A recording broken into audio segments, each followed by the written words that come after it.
বিএনপির একসময়ে খুব তুমুল আলোচিত একজন নেতা ছিলেন খন্দকার দেলোয়ার হোসেন, যিনি মারা গেছেন। তিনি বিএনপির মহাসচিব ছিলেন। বিএনপির রাজনৈতিক যে জীবনে তার অসামান্য ভূমিকা, অবদান যাই বলেন আছে। কিন্তু একটা অভিযোগ হয়েছে তার পরিবারের বিরুদ্ধে, তার পরিবারের কাছ থেকে নাকি চাঁদা তোলা হয়েছে। তার পরিবারের কাছ থেকে তাও চাঁদা তুলেছে স্থানীয় ছাত্রদল নেতারা। 1 লক্ষ টাকার মধ্যে 80,000 টাকা নগদ এবং 20,000 টাকা চেকের মাধ্যমে জোরপূর্বক নিয়েছে ছাত্রদলের ওই স্থানীয় নেতারা।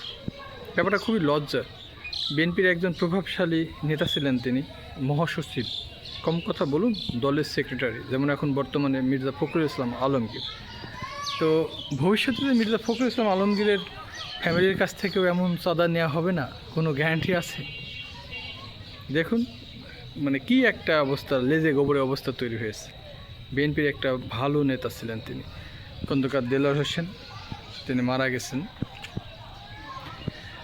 আমরা আসলে যে কথাটা বলতে চাই, মোটা কথা, সেটা হচ্ছে রাজনীতির যে একটা অবয়ব বাংলাদেশে, যেমন আপনার চাঁদা ছাড়া এরা চলতেই পারছে না।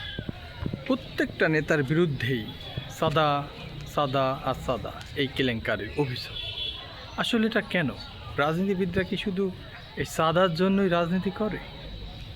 বিনামূল্যে চাঁদা পয়সা তোলা যায়, ভালো থাকা যায়, এজন্যই কি এই অবস্থা? কবে মুক্তি পাবে চাঁদাবাজদের হাত থেকে রাজনীতি? ভালো থাকবেন, দেখা হবে নতুন ভিডিওতে। সাবস্ক্রাইব করতে ভুলবেন না যারা নতুন এসেছেন চ্যানেলে।